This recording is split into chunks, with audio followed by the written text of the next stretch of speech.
Good morning everyone. Basa tayo ng Bible. Pang July 22 na natin.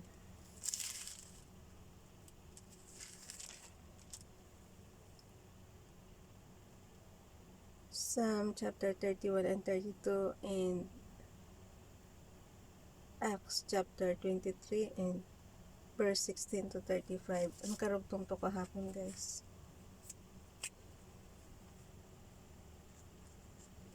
Pang July 22, 2021 natin.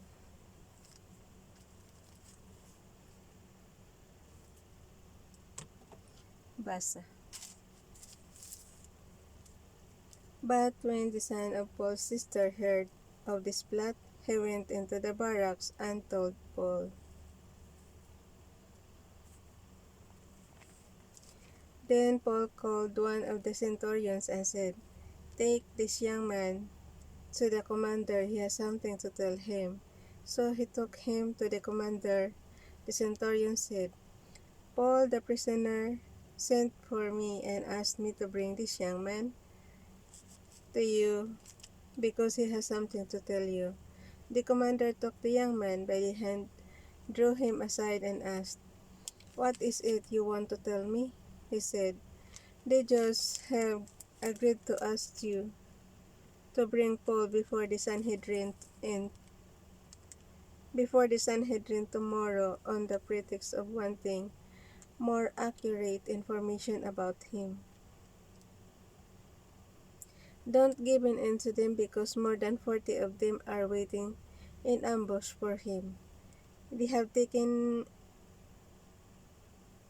an oath not to eat or drink until they have killed him. They are ready now waiting for your consent to the request." The commander dismissed the young man and cautioned him, "Don't tell anyone that you have reported this to me." Paul transferred to Caesarea. Then he called two of his centurions and ordered them, "Get ready a detachment of 200 soldiers, 70 horsemen, and 200 spearmen to go to Caesarea at 9 tonight. Provide mounts for Paul so that he may be taken safely to Governor Felix." He wrote a letter as follows: Claudius Lysias, to His Excellency Governor Felix, greetings. This man was seized by the Jews and they were about to kill him, but I came with my troops and rescued him, for I had learned that he is a Roman citizen. I wanted to know why they were accusing him, so I brought him to their Sanhedrin. I found that the accusation had to do with questions about their law, but there was no charge against him that deserved death or imprisonment. When I was informed of a plot to be carried out against the man, I sent him to you at once. I also ordered his accusers to present to you their case against him. Sa verse 31. So the soldiers, carrying out their orders, took Paul with them during the night and brought him as far as Antipatris.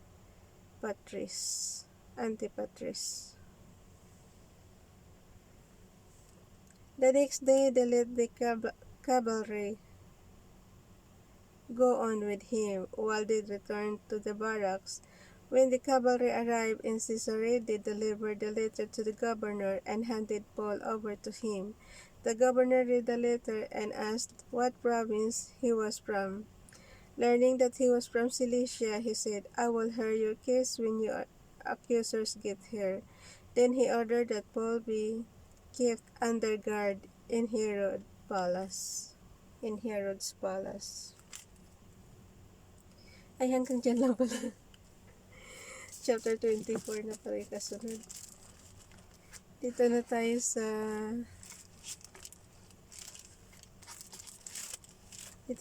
Psalm chapter,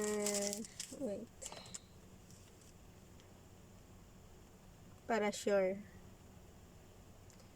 31 and 32. Psalm 31 and 32. Basa.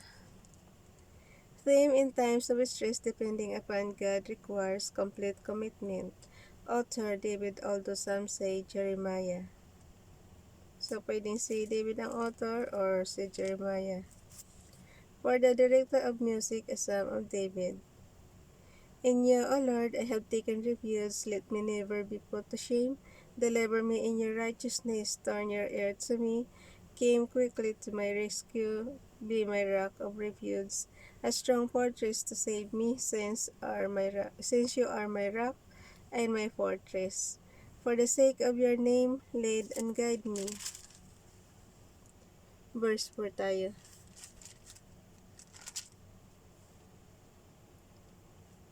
Free me from the trap that is set for me, for you are my refuge. Into your hands I commit my spirit. Redeem me, O Lord, the God of truth.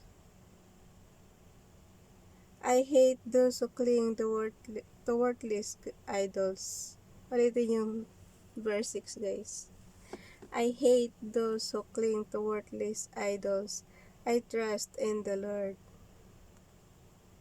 I will be glad and rejoice in your love, for you saw my afflictions and knew the anguish of my soul.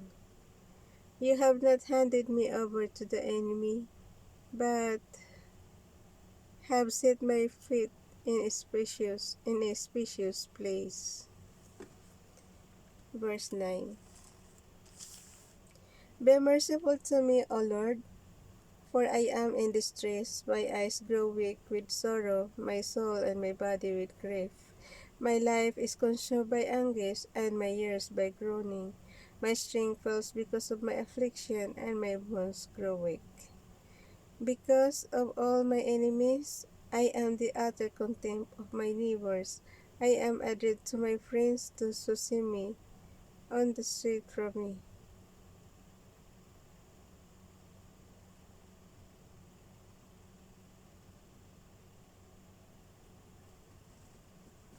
Verse 12.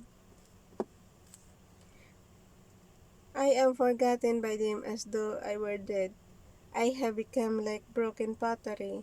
For I hear the slander of many. There is terror on every side. They conspire against me and plot to take my life. But I trust in you, O Lord. I say you are my God.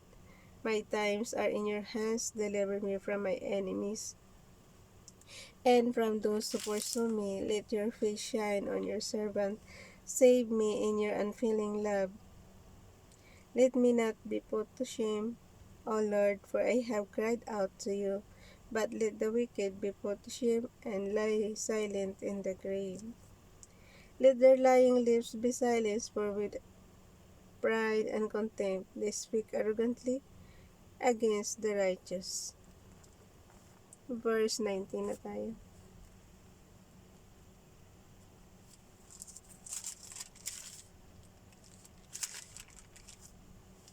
How great is your goodness, which you have stored up for those who fear you, which you bestow in the sight of men, on those who take refuge in you.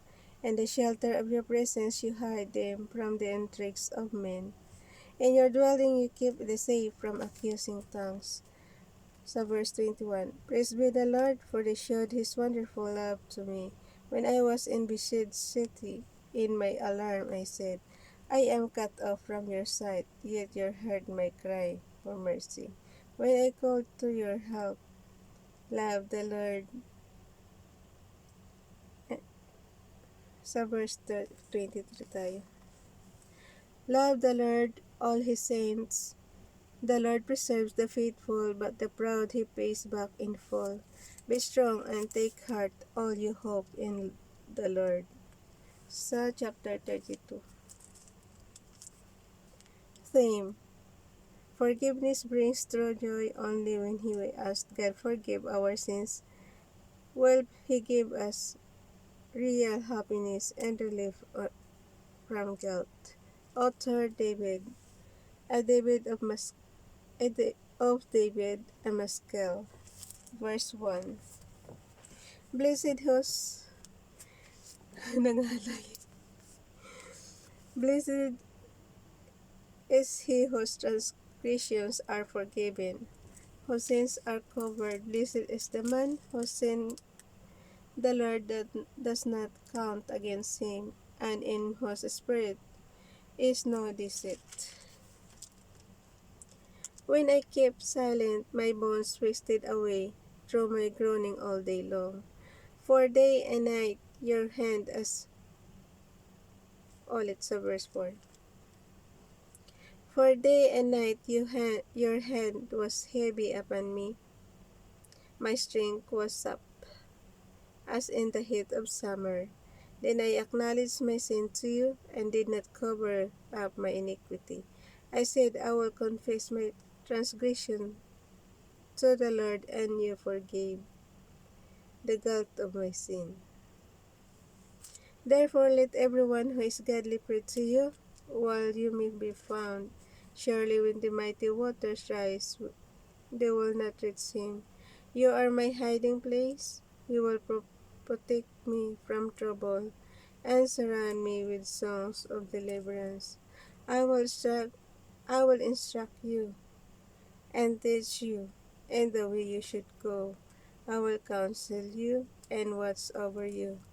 Do not be like the horse or the mule, which has no understanding, but must be controlled by heat and bridle, or they will not come to you. Many are the woes of the wicked, but the Lord unfailing love surrounds the man who trusts in him. Sa verse 11, last na verse. Rejoice in the Lord and be glad. You righteous, sing all you, wait lang.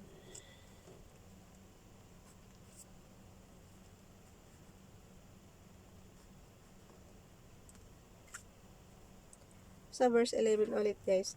Rejoice in the Lord and be glad, you righteous. Sing, all you have are upright in in heart. Hala, ulitin mo yung verse 11 guys. Rejoice in the Lord and be glad, you righteous. You righteous. Sing all you who are upright in heart. Ayun, hanggang dyan na lang siya. Hindi ko pa matapos yung verse 11.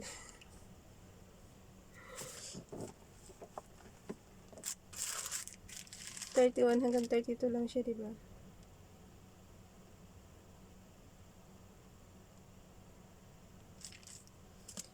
Hanggang dito na lang guys. Bye everyone. God bless.